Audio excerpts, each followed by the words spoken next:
Eu fiz a Deus um voto, eu quero lhes estar nesse voto. Na verdade, não um voto assim, mais formal, um voto como colega, que onde quer que eu vá, falo para pastores, isso para mim é uma honra muito grande. Antes de ler o texto bíblico, qualquer que seja o assunto, eu trato de uma verdade, de um pedido meu. Eu tenho 36 anos de pastor numa mesma igreja. E a honra também de ser esposo 36 anos de uma mesma mulher. Tenho 2 filhos, tenho 3 netos. Parte da minha vida foi focado, ainda em família. Então, o pedido é esse a você, colega. Cuide da sua família. Cuide da sua família. Ministério pastoral começa dentro de casa. Mas também, dentro de casa é que ele é credenciado. Um pastor sem família é um pastor sem credenciais. Cuide da sua família. Vá buscar seus filhos, ore por eles, os abençoe.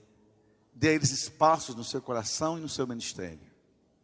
Abraços, você verá lá na frente, que um dia eu espero que todo mundo aqui fique velhinho com 90 anos, como eu espero, que eu também quero chegar lá. Talvez a gente não chegue com muita saúde, que é difícil ter 90 anos com muita saúde. Mas escute essa profecia que eu vou dizer a você, não de forma mística, de forma assim, experiencial. Um dia, na sua vida, amigos vão embora, diáconos e presbíteros vão desaparecer, até a sua denominação vai desaparecer, mas a família vai ficar do seu lado. Então cuide da sua família, cuide de quem um dia vai cuidar de você. Bote isso no coração. Eu gostaria muito de dizer a vocês que eu quero só conversar. Conversar, nada mais do que uma conversa pastoral. Mas eu quero conversar a partir de uma experiência que eu tive aqui em São Paulo. Dessa experiência em São Paulo, de uma criação no meu imaginário pastoral. Eu sou terapeuta, então a minha linguagem permeia muito esse mundo. E às vezes eu quero lhes pedir perdão se eu forço muito nesse linguajar.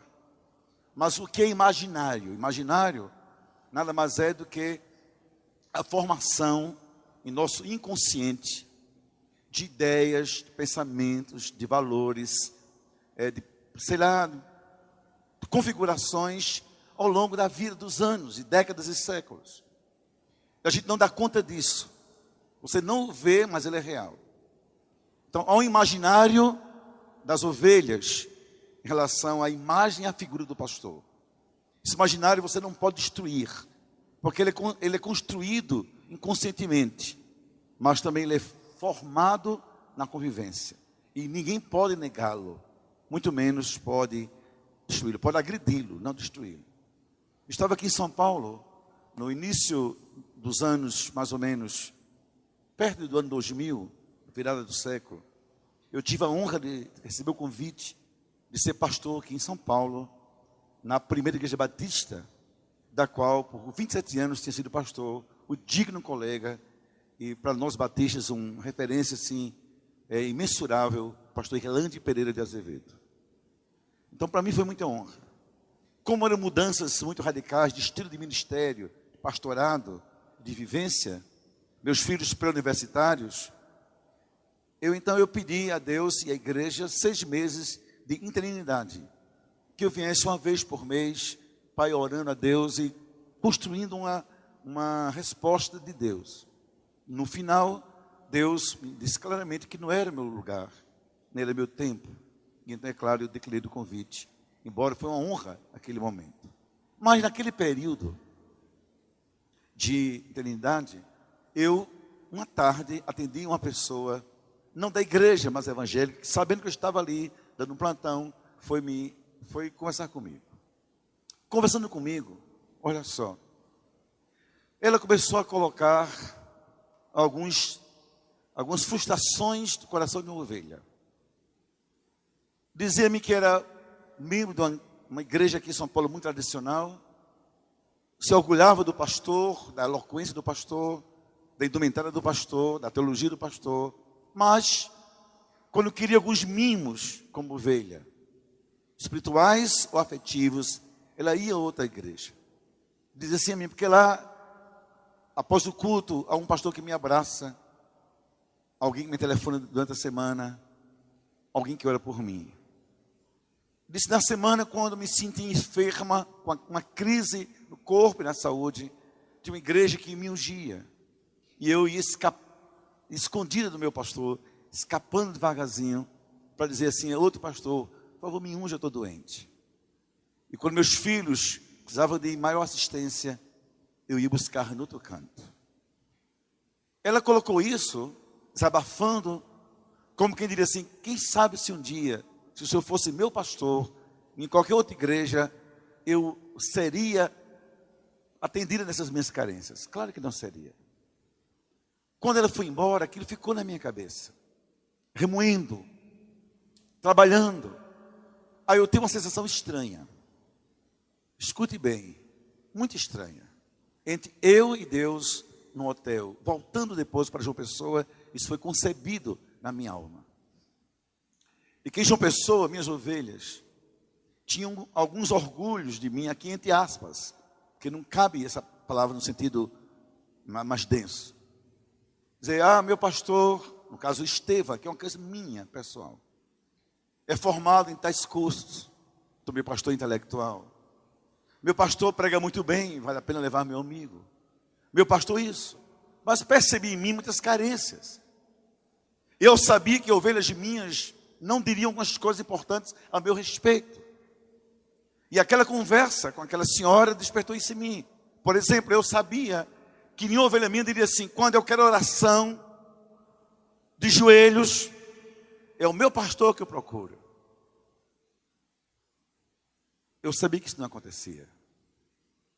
Se eu precisasse de alguém tocando na minha cabeça, tocando no meu corpo, e me unja, por favor, eu sabia que eu não seria esse pastor.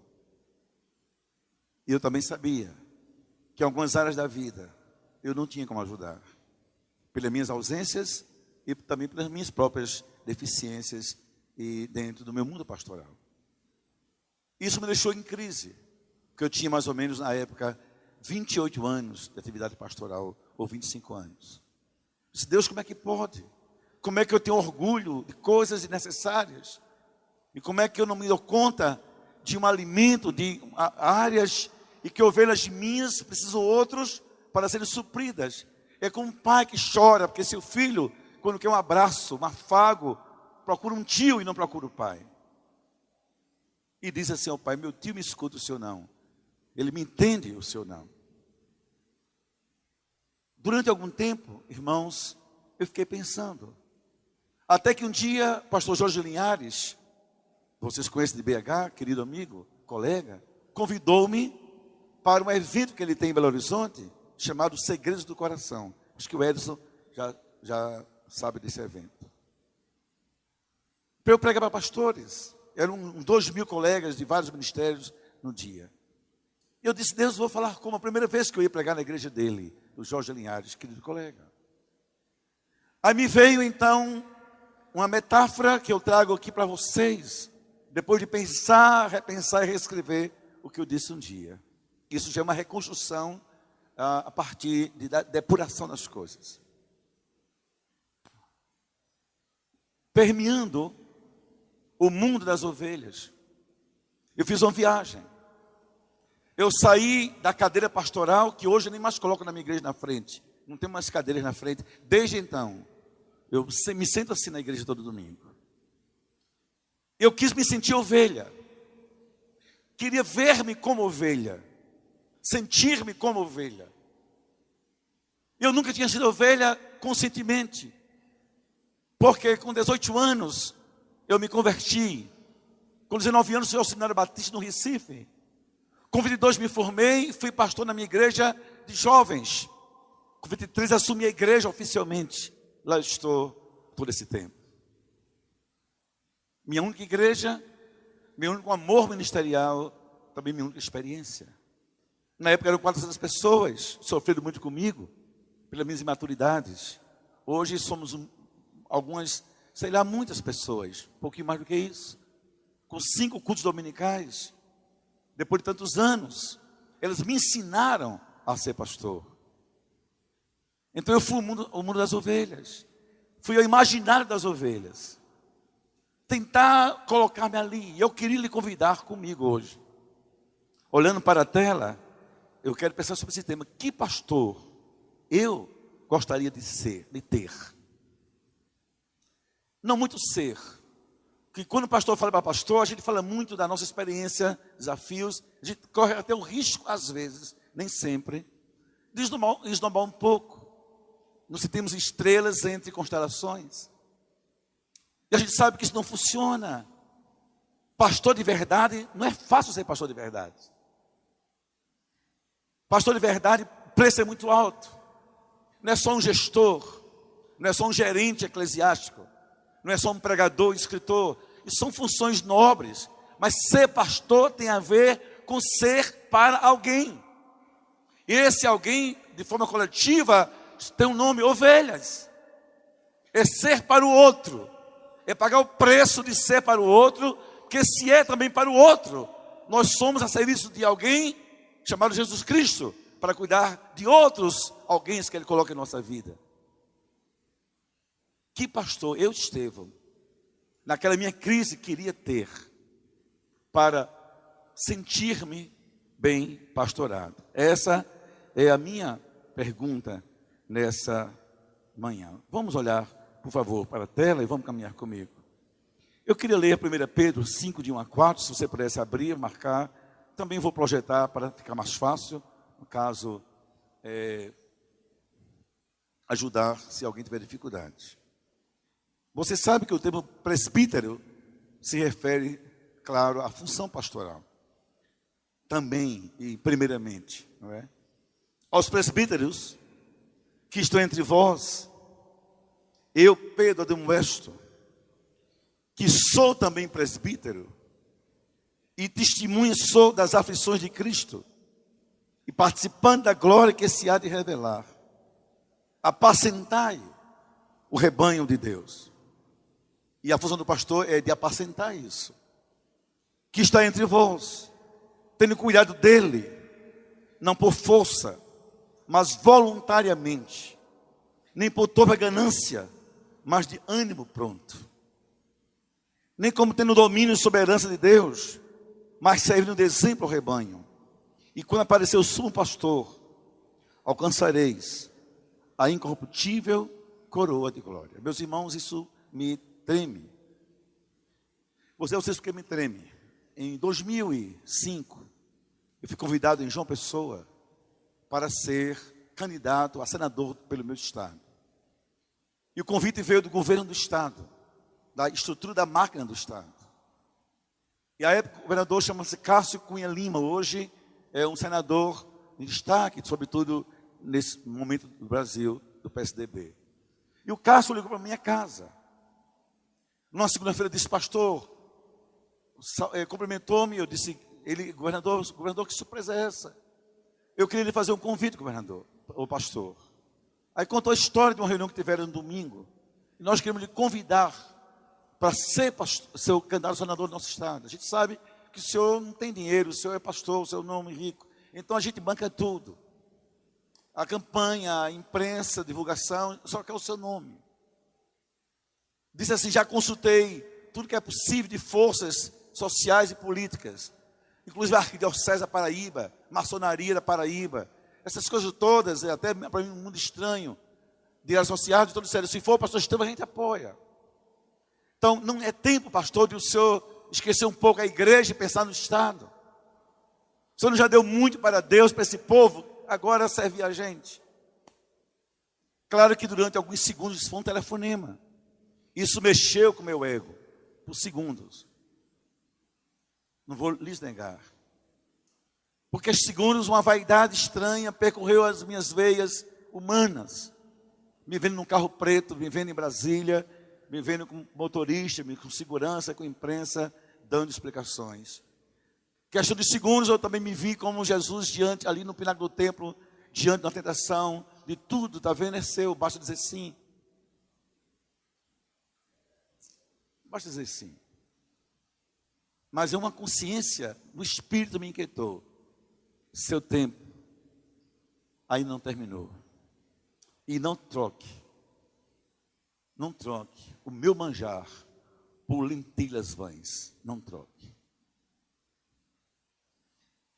Claro que eu disse não, nesse mesmo telefonema. Mas ao dizer não, eu tive uma consciência, eu preciso me reconfigurar com o pastor, me refazer, me reescrever. E hoje está em moda uma palavra em todo mundo, chamada reengenharia da vida, do pensamento, do ministério, do casamento, da existência. Senão a gente fica vivendo com os pés no presente, mas a cabeça no passado não dá certo. E nessa reengenharia, eu construí isso para a minha vida. Se não lhe servir, tem servido para a minha vida. Mas como colega, com muita humildade, eu passo para você. Que pastor, se eu fosse ovelha, eu queria ter? Primeiro, olhe para a tela, eu queria ter um pastor que me inspirasse sobre Deus. Me despertasse um tal espiritualidade em que a comunhão com Deus fosse o foco da minha vida. Porque hoje, irmãos, eu não sei você, mas eu com certeza, a gente é pressionado e muito por valores materiais da vida. Nossa sociedade tem um nome, consumo. O Deus, com D minúsculo, que rege a sociedade, tem outro nome, mercado. E a doença da relação desse Deus com a sociedade, quando isso é grave, tem outro nome. A compulsão pelo ter, a compulsão por coisas estranhas, que perfazem, que performatam, que organizam o nosso pensamento. E às vezes eu fico pensando, como eu se diria como ovelha, se eu sentasse num carro e visse dois pastores só falando sobre coisas materiais, sobre quantos bens, quanto dinheiro, quantas propriedades, quantos carros, quantas coisas. E às vezes começa a conversa, termina a conversa, eu estou ouvindo e não ouço o nome de Deus no meio. Como eu gostaria de ser uma ovelha que tivesse pastor e dissesse, rapaz, sem Deus a vida é impossível. Sem Deus não há sentido a fé, a igreja, o templo, os ministérios, os projetos, os quartetos, as mensagens. Sem Deus tudo isso é tempo perdido. Queria um pastor que me despertasse paixão pelo tempo em que eu era recém-convertido. Eu converti-me na Assembleia de Deus em João Pessoa. E eu ouvi falar muito em oração, em vigília. E ouvi falar muito as coisas de Deus. Depois isso foi se perdendo ao longo da minha vida. Eu queria um pastor que dissesse, Estevão, não se apegue às coisas da carne, que isso é passageiro, é ilusão. E como irmãos foi fácil, foi muito rápido, aliás. Eu comecei a ser pastor com 23 anos, hoje tenho 61 anos. E como tudo isso passa muito depressa, e você percebe a ilusão da carne mesmo. E aqui não fala em sexo, não fala em bebida, não fala essas coisas. Essas vaidades vãs da própria denominação, de sonhos, derrubar colega pelo poder, destruir um pelo poder, usar a língua para destruir outros, esnobar minha igreja melhor que os outros, minha denominação. Que loucura! Eu queria um pastor que dissesse, Estevão, fuja disso. É Jesus a sua vida, ame Jesus. Sirva a Ele. O resto é desenho humano e nada mais. É desenho humano. É rabisco humano. Olha um exemplo. Eu me formei no seminário em Recife. Na época a gente esnobava ser uma grande casa de profetas. Quando voltei para fazer mestrado, nem continuei, de tristeza, percebi onde eu estudei para ser pastor. A metade das salas hoje, durante um turno, uma faculdade católica. Juntos o mesmo nome, Seminário Batista e Faculdade de São Miguel. Eu disse, meu Deus, o que é que eu aprendi? O que é que eu aprendi na minha vida? Por que lutei tanto por isso? Porque eu fiz disso uma bandeira. E a gente levanta bandeiras que quem nulas deu, quem fabricou para a gente usar, às vezes destrói primeiro do que a gente. Eu queria um pastor que dissesse, Estevão, ora, cara. Sem oração não há poder, sem oração não há vitória. Gente, por favor, isso não é meninice, né? Preguiça e vã. Nós somos servos de Deus. Não escute nossas ovelhas. Eu estou ovelha agora, entenda, eu estou numa viagem. Nossas ovelhas não querem saber de nossos títulos.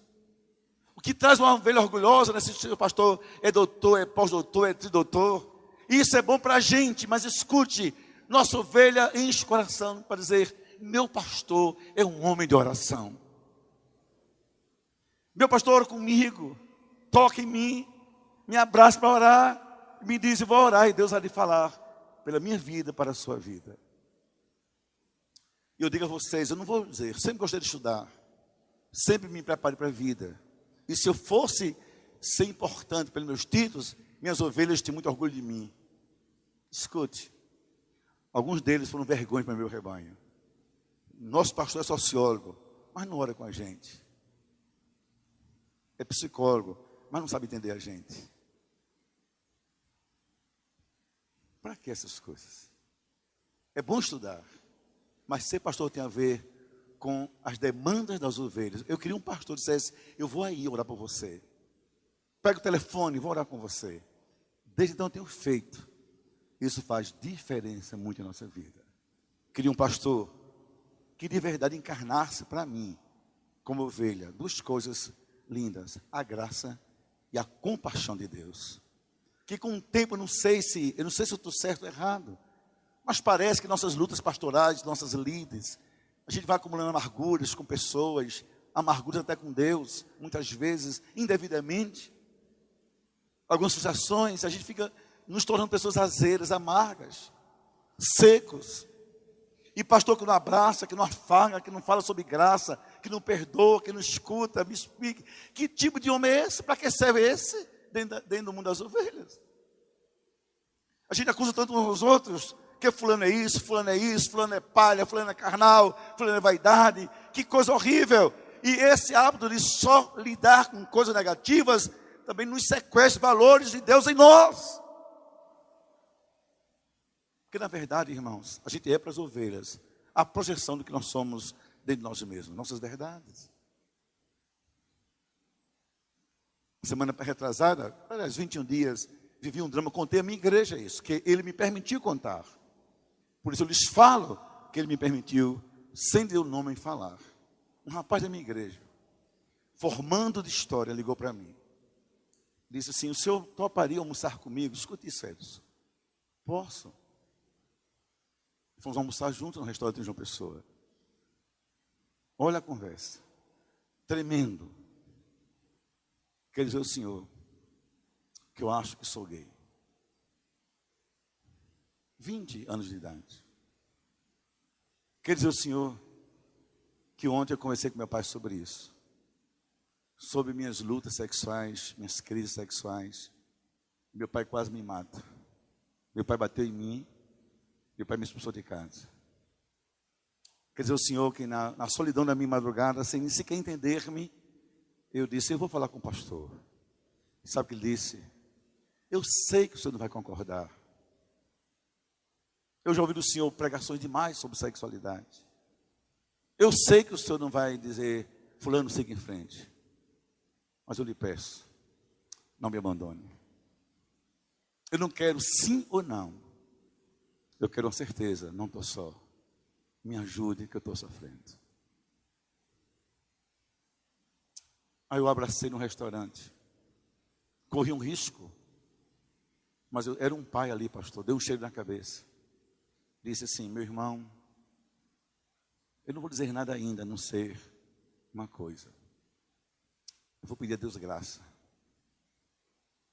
para ajudar você. E disse assim ao pai: pai, nunca vi ninguém corrigir, restaurar, salvar, curar, excluindo da vida. Mas tem que ter coragem para trazer para o coração. Porque, irmãos, escute, é muito fácil carregar Jesus no peito, na cruz. Difícil é ter peito para colocá-lo no coração. E dizer: entre o povo eu sou a tua graça, o teu amor, a tua verdade. Eu queria um pastor assim. Que eu dissesse: pastor, eu adulterei. Pastor, eu cometi uma fraqueza, acendi um cigarro. Eu estava com meus amigos, bebi uma cerveja. eu fiz isso uma besteira, eu fui para um boate, em São Paulo, uma balada. Eu estou arrependido. Me ajude. E eu dizia assim, não concordo com o que você fez, mas uma coisa eu estou para você, lhe ajudar a sair dessa. Eu queria, se fosse ovelha, um pastor assim. Nessa minha viagem, não precisa aplaudir, nessa minha viagem, descobri, pastor Edson, colegas, eu queria também outro pastor, eu queria ter um pastor que me inspirasse uma vida de santidade. Irmãos, escute, nós estamos percebendo vazios de um vocabulário nos púlpitos da nossa igreja, que há tempo atrás eram muito férteis. Por exemplo, mensagens sobre a volta de Jesus, ninguém ouve mais. Aqui é claro em tese, não estou dizendo de forma assim, coletiva. Por favor, quem foi exceção, é exceção, sempre é exceção. Também sobre pecado, ninguém ouve mais. É como se a lógica do mercado, sem pedir licença, entrasse em nossa forma de pensar a vida. E essa forma de pensar a vida mundanizou-se demais. E a gente cria um vocabulário de muito assim, otimismo, muita coisa, etc. E esqueceu de que o único espaço no globo, na terra, que ainda Deus reservou para se ouvir falar sobre santidade, pecado, rejeição ao pecado e paixão por Deus, ainda é a igreja do Senhor, o lugar onde Ele é adorado e cultuado pelo seu povo. Você acha que a Mackenzie, apesar de ser evangélica em tese, a PUC, qualquer universidade de São Paulo, do seu interior, como a Unicamp, acho que quartéis, que cursinhos, que escolas, que baladas, acham que vão falar sobre esse tema? Não! Não falarão. Mas quem vai dizer aos nossos jovens sobre estar perto de Deus é mais que cantar, e cantar é bom, é mais que erguer as mãos é muito bom. Tudo isso tem que ter. Ontem foi uma coisa linda aqui, tem que ter tudo isso. Mas eles têm que ouvir, esse Deus a quem cantamos, para quem nós celebramos, de mãos levantadas, santo, santo, santo é o seu nome. Quem vai dizer? Somos nós. Eu casei virgem, eu sei que isso é meio careta, me perdoem se eu sou para vocês um cara careta, mas tudo bem, fazer o quê? O mundo é assim, tem clássico e também tem brega, eu sou da turma do brega. Mas sabe por quê? Escute porque eu casei virgem. Quando eu conheci minha esposa, éramos adolescentes, eu tinha, 18 anos, ela 16 anos e meio. Aí nós tínhamos um hábito de uma pessoa da nossa igreja batista, nosso pastor Tomás Munguba, de um clã muito importante no meio batista, os Mungubas, nos chamou no gabinete, dizia a todos os jovens, estou namorando, então, senta aqui. O pastor abençoava o nosso namoro, abençoava, consagrava o namoro a Deus, colocava a gente verdades bíblicas sobre o corpo, sobre a sexualidade, sobre culpa, e fazia a gente com muito amor, como na Bíblia prometer, que apesar das tentações, das pressões naturais, dos hormônios, da sexualidade e da cultura, a gente se preservar casto até o casamento. Fizemos um voto. Namorei por 5 anos. Teve momentos que faltou pouco para a gente pecar. Muito pouco. Eu apressei o casamento para não pecar antes do tempo. É verdade aqui. Disse, Neide, eu não vou ver você. Você imagine, você com 20 anos de idade, saudável, a mulher 20 anos de idade, bonita, sozinho na sala, dando um beijo na boca, vai sobrar o que depois de tudo isso? Qual é a sobremesa? É complicado, né? Dizem, olha, durante 6 meses eu não vou lhe ver. Escute o que eu vou dizer a vocês. O que evitava a gente pecar muitas vezes era a lembrança do que nosso pastor nos ensinou. E que com ele a gente fez um voto de santidade. E a medo de envergonhá-lo era tão grande. O temor que ele nos ensinou sobre Deus nessa área era tão grande. Diz assim, olha, se a gente fizer isso, com que cara a gente vai ver o nosso pastor? Porque Porque um tempo, não tão longe, que pastor tinha a ver com referenciais de santidade para a juventude da sua igreja. Eu queria um pastor assim. Dissesse não à pornografia, não à mentira, não à desonestidade, não a pensamentos impuros, não a tanta coisa que enoja o coração de Deus, porque santo é o Senhor. Eu queria um pastor assim, eu queria. Eu queria um pastor que me ensinasse que é vida íntegra. Meus queridos, olhe só para mim. Talvez daqui a 4, 5 anos eu de outro caminho, eu repense minha vida. Estou pensando, talvez morar na América, escrever livros. Vou fazer uma reengenharia do meu ministério, porque eu vou chegar com 40 anos no ministério. Eu tenho lucidez para saber criar as coisas e me recolocar no mundo. Mas escute, eu não tenho um legado. A família é pobre. Fui só pastor durante 12 anos, meu carro era uma Kombi. Depois ele foi melhorando, hoje eu moro bem, hoje eu vivo bem. Para ser um pastor, não tenho dificuldades com nada.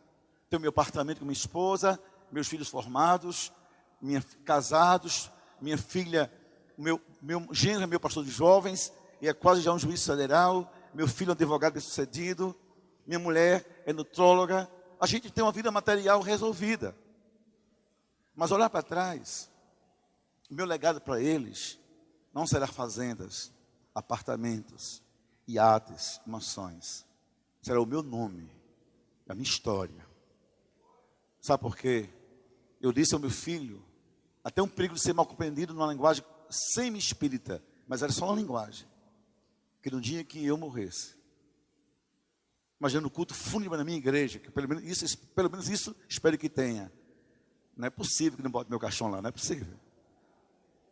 Eu disse, eu vou fazer uma viagem, André. É que tudo é uma viagem, que nada disso é possível acontecer. Que eu estivesse no céu, sabe o que ia ficar feliz? Esse diante da igreja. Você pegasse o microfone e dissesse assim dentro do meu caixão. Olha, pai, se valeu a pena na vida alguma coisa, foi ter sido seu filho. Você foi o maior bem que eu possuí. Que um pastor sem integridade é um pastor sem legado para gerações futuras. Eu queria um pastor assim. Que eu não duvidasse, será que é verdade? Será que Deus falou mesmo? Será que a gente acredita mesmo? Será? Terceiro, eu queria um pastor. São apenas 4, eu estou terminando. Estão cansados, gente? Estou terminando isso, me perdoe. Eu queria um pastor que caminhasse comigo nas crises da vida. Queridos, hoje é uma tendência da gente se isolar das pessoas. Eu não quero me tornar um pastor pregador, não quero, eu rejeito isso, pela consciência de chamado, em que eu entre por trás, pregue, saia e não toque em ninguém. Isso vai me gerar aflição de vida. Que pastor é um ser para outro. Pastor é estar para os outros, é apacentar. Disse Pedro, por favor, apacentem o rebanho entre vocês. Apacentar só começa com uma proposição física, chegar mais perto. Ninguém apacenta a distância você comanda, você controla, mas não apacenta. Apacentar é presença, é corpo a corpo, é voz a voz, é abraço, é afago, é escutar, é olhar, é interpretar olhares e gestos. Eu queria ser um pastor assim, Senhor. Dissesse, Estevão, você está diferente hoje. Eu sou ovelha nessa minha imaginação. O que é que há que você está chorando? Eu percebi que eu preguei, você não levantou o rosto. Tem algo contra mim? Que você nunca mais vai à igreja? Como é que está o seu casamento? Eu queria olhar para as mulheres e dizer, o que é que há com você? Crises. Que eu perdi irmãos, eu perdi mãe, eu perdi muita coisa, eu sofri muito na vida. Teve um de irmãos que num púlpito eu desmaiei de sofrimento, fui para o hospital, somatizei agonias, já escarrei sangue, com o estômago ferido, e ninguém chegou perto de mim. Estranhamente, pastores, parece que gostam de acompanhar a distância a dor dos outros. Aí eu queria um pastor que chegasse perto de mim, chorasse comigo, lágrimas de perdas, de lutos e tudo mais, mas eu queria. Eu queria que fosse um pastor, um amigo presente, mais do que apenas um reverendo no púlpito. Eu tenho muito respeito a todos os grupos, por isso que eu prego em todos os lugares, em qualquer grupo. Eu não sou melhor que ninguém, nem minha denominação é melhor que nenhuma outra. Alguns que pensam, mas é só presunção tola. Todos somos iguais perante Deus, somos obreiros dele, o reino é o mesmo, também mesmas lutas, e o Senhor é que é a nossa recompensa e pronto. Mas escuta, irmãos, eu tenho muito medo que a minha vida pastoral seja condenada, entre aspas, a apenas uma prática de púlpito que não chegue ao curral das ovelhas. Eu queria um pastor, fosse bom de pregação, também fosse bom de coração.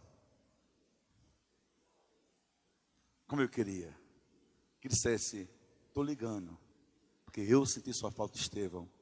O que é que há com você? Nessa minha viagem, há um quarto tipo de pastor que eu queria ter se eu fosse ovelha.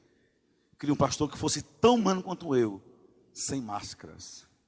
O que são máscaras? Vou aqui usar um linguagem clínica, para a gente entender melhor, já porque é época de carnaval, não tem nada a ver uma coisa com a outra. Aqui não é carnavalesca, aqui não tem nada a ver com a Tiradentes, nem com o sambódromo, tem a ver com a nossa vida. Máscaras são identidades superficiais que a gente aprende a colocar durante a vida e em vários momentos da vida, para vendermos uma imagem de quem não somos, para que nos vejam como gostaríamos que nos vissem, mas ali não somos nós. Qual é o problema das máscaras? Aqui é uma questão clínica. Primeiro, que um dia elas caem, todas elas. Nenhuma máscara dura para sempre. Todo baile começa e termina numa madrugada qualquer. Segundo, que elas nos dão a ilusão de sermos quem nós somos. Aí nós fazemos um grande mal a nós mesmos, quando não permitimos que os outros nos amem como somos, nos compreendam como somos e saibam quem somos de verdade. Eu me lembro, isso aconteceu comigo, você não tem que repetir isso.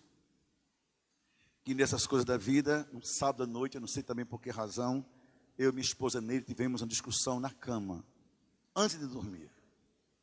Talvez alguma coisa tola, porque discutir num sábado à noite, sabendo que vai pregar no domingo, ou é muita tolice, muita burrice da pessoa. Mas aconteceu comigo, as duas coisas juntas. Não me lembro o assunto.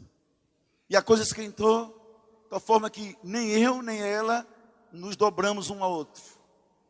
Eu me virei para dormir, ela também, ambos amargurados. No outro dia, por pirraça, ela não acordou. E eu também, por pirraça, não acordei. Sozinho levantei-me, fiz o café, coloquei aquilo tudo muito fácil, coloquei o ovo no lugar que tem que passar o ovo, coloquei manteiga e fui para a igreja. E claro, com bom nordestino, fiz uma boa tapioca, ainda que com o coração amargurado. Botei ali aquela goma e fui embora. Quando cheguei na igreja, escute, havia uma coisa estranha. Muito homem de roupa azul marinho, pelos corredores da igreja. Que é isso? Eu estava conturbado.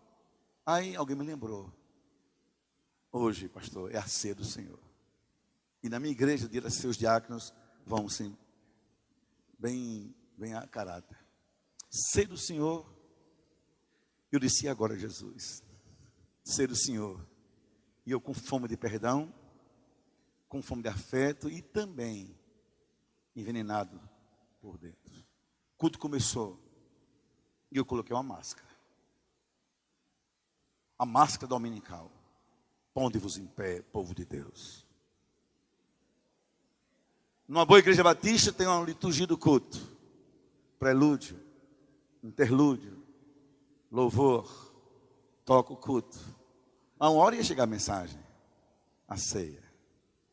Quando estava pertinho, eu disse: bota mais um hino. Aí começou a máscara do falso louvor. Irmãos, vamos louvar a Deus nessa manhã de forma exagerada. Mas hinos, maestro. Na verdade, eu estava assim, postergando o momento da ceia. E o povo já inquieto. E quando eu estava na mesa, diante da mesa, Deus disse a mim claramente assim: cara de pau.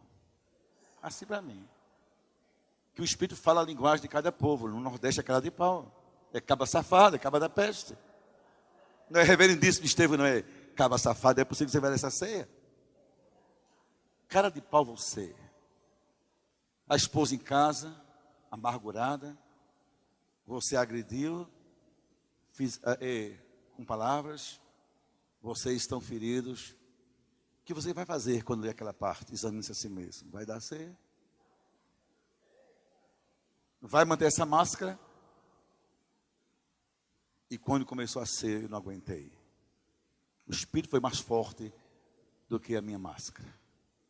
E eu parei e disse: irmãos, para um pouquinho. Chamei um pastor, se lhe disse: fulano vai dirigir, porque eu não estou bem.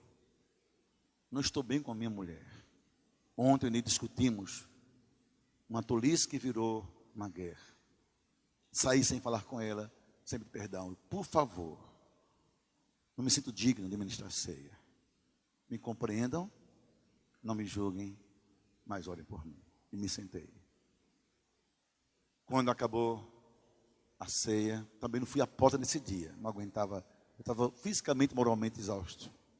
Aí foi o inverso. Uma fila veio falar comigo no altar da igreja. E sabe o que eu vi de uma das senhoras que me abraçou? Todos eram solidários, mas uma falou no meu coração, disse assim: pastor Estevão, a partir de hoje, o senhor passou a ser meu pastor de verdade. Porque o senhor mostrou que é tão humano quanto eu. E não usou máscaras para esconder a sua própria dor, o seu problema. Conte comigo. Aí eu cheguei em casa, conversei com minha mulher. A gente percebeu como é bom ser um pastor sem máscaras. Hoje eu estou na igreja há 40 anos quase. Que um ano fui interino. O que tenho mais a esconder da minha igreja? Sabe por quê? Porque um dia todos saberão quem somos de verdade. E quando chegar, vão descobrir, nós não usávamos máscaras. Oh, que pena, eu não sabia que meu pastor era assim. Diga a você o seguinte, querido: não tenha vergonha de chorar quando a lágrima chegar perto. Você não é super-homem, nem hiper-mulher. Não. Nossas esposas sofrem por nossa causa também, nossos filhos sofrem, pessoas sofrem. Nós somos humanos, temos temperamento, temos uma psique num conjunto, personalidade, é aquele quem somos, temos um caráter, às vezes difícil, o próprio Deus lidar, que nós não permitimos. Temos nossas idiosincrasias, nossos jeitos, nossa forma de ser. Escute, é totalmente desnecessário espiritualizar essas coisas. Isso somos nós. Deixa Deus agir tal como somos, para sermos como Ele quer que sejamos um dia. Isso aqui é importante. É importante. Agora, não sei quem ensinou para a gente que pastor tem que fingir quem não é. Por isso que muito pastor hoje, muito pastor, AVC, infarto, tumor maligno no intestino, no reto, pâncreas, estômago, que são os órgãos mais vulneráveis às somatizações malignas de emoções que nós acumulamos ao longo da vida. Porque nós fingimos para os outros quem não somos. Aí eu queria um pastor que dissesse assim: ovelha, senta aqui, ore por mim. Estou precisando da sua ajuda. Ore para meu filho que foi para as drogas. Minha mulher que não quer vir mais para a igreja. Me ajude. Que pedir ajuda não é ser menos homem, é ser homem de verdade. E Deus ouve a oração de quem é íntegro na sua maneira de ser também. Não tenha medo. Não tenha medo. Se você puder, escute, colega. Vou ficar mais pertinho, estou terminando. Faça da sua esposa a sua melhor amiga. Por favor, isso não é tolice, não. Faça dela a sua melhor amiga. Deixa ela saber das suas dores, das suas lutas. Só vocês já sabem que hora falar sobre isso, quando falar. Mas não finja para ela. Porque tentar mentir para a mulher é tentar mentir em vão. A intuição da mulher sabe quando sofremos. E uma esposa amiga é um degrau a mais para a nossa vitória. Poupe seus filhos de alguns dramas, mas não os poupe do seu coração, da sua família. E diga quem sabe um dia, papai está sofrendo, olhe para o papai. Você vai saber que quem vive assim, vive melhor, inspira mais pessoas, que ninguém suporta alguém que vive, faz da igreja um teatro da sua própria vida. Ninguém suporta, porque toda cena acaba, quando fechar a cortina, alguém vai dizer, mais uma vez, foi encenação. Eu tenho um hábito, lição do pastor Edson, eu gosto muito de levar na minha igreja colegas, não levo tantos como poderia, porque eu viajo, todo mês eu viajo no final de semana, e tenho o dever de assistir a minha igreja. Como são vários cultos, eu não prego em todos, eu me sinto irresponsável se eu não pregar em nenhum, mas eu levo, mas eu tenho 2 critérios apenas, assim, radicais. Número 1, tem que ser meu colega, meu amigo, para me ajudar. Vou levar inimigo para o púlpito, eu sou doido, tenho juízo na minha cabeça. Não, pastor Edson? Amigo, tem que ter afinidade. Amigo quer dizer assim, afinidade, você fica à vontade. Dá para ficar formando afinidade, conversar com a pessoa. Segundo, aliás, desculpa, 3, não é? Tem que ser melhor do que eu em alguma coisa, porque igual a minha igreja já me suporta há muito tempo. Tem que acrescentar algo à minha igreja. Então, ontem eu fiquei aqui ontem eu aprendi muita coisa com o pastor Edson, algum pouquinho tempo. Porque eu sou observador, essa família, o pronto da família, o conchego da família, a lágrima da família pelo que passaram esse final de semana, ver o filho pregando, meu Deus, coisa linda, eu só fiz aprender isso. Mas escuta o terceiro e último, exigência, eu quero conhecer a esposa dele. É verdade, não levo ninguém sem saber que é sua esposa, porque nossa mulher diz muito de quem somos. Uma mulher cabisbaixa, opaca, sem brilho nos olhos, uma mulher com obesidade mórbida, com tristeza completamente patológica, está dizendo a mim, esse homem que quer cuidar da igreja, não cuida sequer da mulher que Deus lhe deu. Como pode pregar na minha igreja? Não pode. Não pode. E a mulher, quanto mais é amiga da gente, tanto mais segura ela fica na vida, tanto mais saudável ela é também. E finalmente, eu queria um pastor que me fizesse uma pessoa apaixonada por Jesus Cristo. Gente, a nossa vida é Jesus. Eu gostei muito dos hinos que eu vi hoje. Gostei muito de um hino que eu vi ontem à noite, o último que o Gui cantou da autoria dele. Achei lindo. Coisas que falam sobre o Senhor, nossa paixão pelo Senhor. O Senhor é tudo para a gente. Gente, nós somos cristãos. Nós não somos só religiosos, não somos muçulmanos, não somos budistas, não somos genéricos. Nós somos pessoas apaixonadas por Jesus Cristo. Ele é a pregação, Ele é a mensagem, Ele é a vida, Ele é a esperança. Ele é a razão de ser, de eu não ser, nem você, de nós não sermos ou empresários, ou políticos, ou advogados. Nós somos pastores, deixamos tudo por Ele. Não foi por batista, nem presbiterianos, nem luteranos, nem assembleianos. Se você deixou por essa causa, eu tenho pena do seu coração, do seu futuro. Por Ele. Porque Ele nunca vai nos abandonar. Quem o ama e o segue, está sob os seus cuidados sempre. Então, a gente tem que ser apaixonado por Jesus, esperar Jesus nas ovelhas. Ora, te amo Jesus, te quero Jesus, te sirvo Jesus, te sigo Jesus. Eu queria um pastor que me falasse menos sobre dinheiro e mais sobre Jesus Cristo. Menos sobre denominação e mais sobre o reino em Jesus Cristo.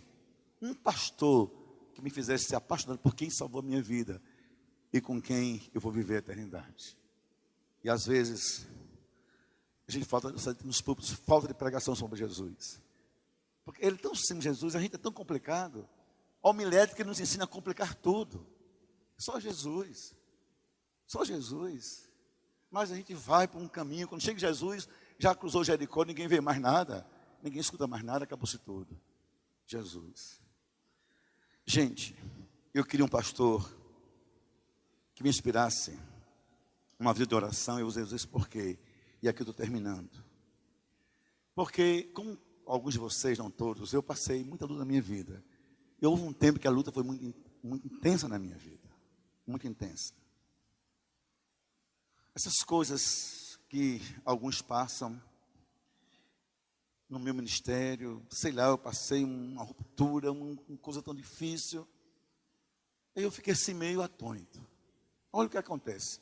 Eu, presidente na época, do Conselho de Pastores Batistas do Brasil, chama-se Ordem dos Pastores. Uns 14 mil pastores arrolados. Eu, presidente na época da minha Convenção Batista Paraibana, sem saber o que fizesse, sofrendo. Alguém me indicou uma irmã de oração. Gente, pasmem, eu relutei muito para ir orar. Muito com essa irmã. O meu ego doente dizia assim: você, pastor Estevão, ir na casa de uma irmã na Assembleia de Deus para orar, você é doido? Você vai comprometer toda a sua doutrina, tudo. Mas eu queria oração. Eu queria oração. Aí um dia, tive vontade de colocar um boné, um óculos escuro, mas não deu para disfarçar. Não dava para disfarçar, porque o carro eu fui procurar essa irmã. Essa irmã é de muita oração. Dessas pessoas que não têm nenhum tipo de revelação, mas são pessoas que têm intimidade com Deus, que nem eu consigo ter. Quando eu encostei o carro na casa dela, eu podia estar de peruca, podia estar de bigode postiço, ou podia estar de óculos escuros. Quando eu coloquei o carro, que toquei a campainha, ela disse lá de dentro: pode entrar, pastor Estevão, estou lhe esperando. Eu comecei a chorar ali na campainha. Aliás, eu tive vontade de sair correndo. Digo, assim, estou lhe esperando. Aí começamos a orar. Aí ali depois eu fiz um voto a Deus. Meu Deus, nunca meus filhos me viram orando de madrugada. Eu não era um homem de oração, embora eu orasse. Entende o que eu estou dizendo a vocês? Meus filhos se casaram, foram embora. Não me lembro o dia que André ou Thaís abriram uma porta para ir ao banheiro no apartamento e visse uma luz semi-acesa, uma porta semi-aberta, e visse lá o pai deles orando de madrugada. Madrugada para dormir. Para que interromper Deus na madrugada? Não me lembro. Não me lembro eu que algum dia eu tivesse derramado lágrimas no carpete. Não me lembro que eu tinha inteligência, racionalidade, astúcia, perspicácia e sei lidar com as coisas. Dinheiro, eu sei arranjar. Aquele problema, eu sei negociar. Aquela pessoa, eu sei ajeitar. Aquele casamento, eu sei contornar. Deixa comigo. Mas agora era comigo. E eu perdi mais de 200 ovelhas de uma vez só. Era um luto meu. Era um espaço meu para não dormir. Aí eu comecei a ouvir a Deus. Aí essa irmã disse assim: não precisa vir aqui mais não, pastor. Ora em casa. Nosso Deus é o mesmo, esqueceu? Eu oro para o Senhor, mas ora em casa. Eu fiz a Deus um voto. E pastor Batista fazendo um voto já é uma coisa meio miraculosa, meio estranha. Quase que meio herética, né? Mas eu fiz um voto. Senhor, me acorde às madrugadas enquanto eu viver. Senhor, me dê coragem para jejuar um dia por semana, enquanto eu for pastor ainda. Me dê um dia no mês para eu fazer um jejum integral.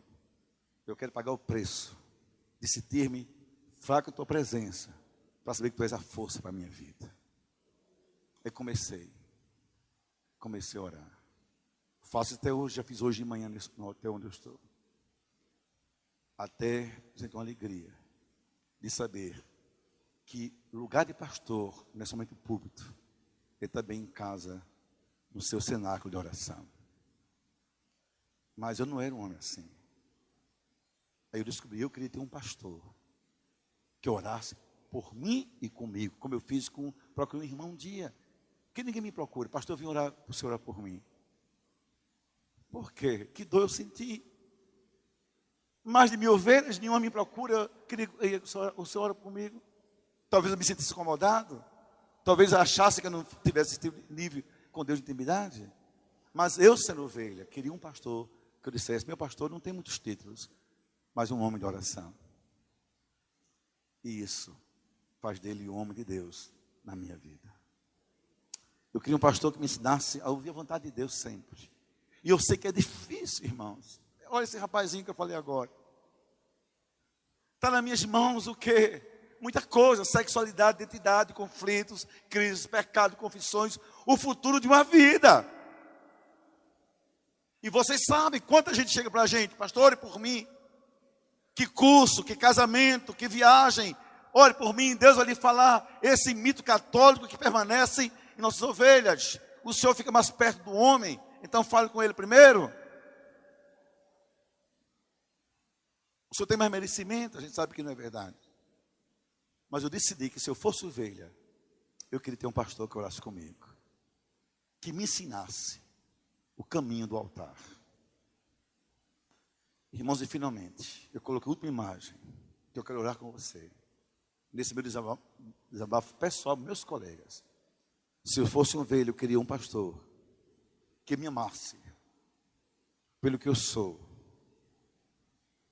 e não pelo que eu tenho. Não queria ser mais um número na estatística do rebanho dele. Eu queria me sentir ovelha e nada mais. É muito ruim sentir-se apenas estatística. Isso não gera identidade, gera só referência de números. Ser ovelha confere dignidade a quem frequenta nosso rebanho. Ser ovelha de alguém, para muita ovelha, significa tudo que ele queria nessa vida, na relação com Deus e a sua igreja. Meu pastor chama-se Edson Rebustini. Meu pastor chama-se Estevão Fernandes. Porque o homem que Deus colocou na minha vida. Dê à sua ovelha a alegria de dizer: esse é o meu pastor. Que ovelha gosta mesmo é de pastor. Do abraço, do afago, da atenção, da ligação. Eu estou aqui, não vou dizer quem, no meu smartphone, com a filha. Talvez um dia eu diga alguns íntimos. Não vou dizer isso hoje, dos maiores políticos do Brasil, dos mais envolvidos nessa operação Lava Jato, desde o mensalão. Essa garota com 16 anos de idade tentou suicídio, quando viu o pai vivendo como está vivendo. Quando as máscaras caíram do pai que ela tinha, por trás da gravata do paletó, havia um bandido dentro de casa, escondido. Essa garota então correu para o espiritismo, 16 anos, fez passes, aqui em São Paulo, na Federação Espírita de São Paulo. Perdida, também não se encontrou. Foi ao catolicismo carismático, também não encontrou muita resposta. Começou a percorrer os caminhos perigosos só do misticismo que nós temos para ir na mídia. E um dia, o Espírito de Deus tocou no coração dela, segundo ela, e disse: eu vou procurar Deus. Tudo era procurando Deus, que o desespero e a vergonha beiravam a sua alma. Vou procurar Deus na internet, como se fosse possível na mentezinha dela. Nessa procura, ela viu um nome diferente dos comuns: Espaço Gospel.